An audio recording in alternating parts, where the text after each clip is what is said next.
que tes unha rosa nunha roseira a medrar. Cando ti durmas, meniña, a rosa chei de roubar.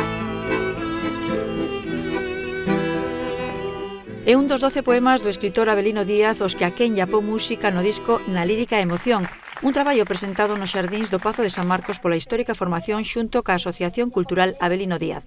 No acto aberto ao público participou o vicepresidente da Deputación, Efrén Castro, quen destacou a obra de Avelino Díaz, poeta nacido no concello de Riotorto, que pasou parte da súa infancia e xuventude en Meira e que morreu en Bos Aires en 1971.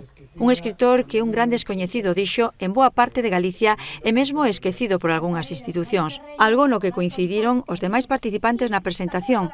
A vicepresidenta da Asociación, Nieves Gavín, fixo un chamamento á Real Academia Galega para que dedique un día das letras galegas ao poeta. Pola súa banda, o presidente de Xermolos, Afonso Blanco, lembrou as organizacións que dende hai anos están a traballar para reivindicar e dar a coñecer a súa obra. Mero Daquenya, que falou sobre a xestación deste traballo discográfico, aproveitou a ocasión para convidarnos a que leamos con sosego os poemas do escritor. Este disco, editado en novembro de 2023, culmina o compromiso que Aquenya manifestou ca causa de Avelino Díaz xunto ca Asociación Cultural nacida en 2014 para impulsar o estudo e divulgación da vida e obra do autor. Este acto foi un adianto do que será a primeira interpretación en directo do disco, cun concerto que se celebrará o 23 de agosto na Igrexa de Meira.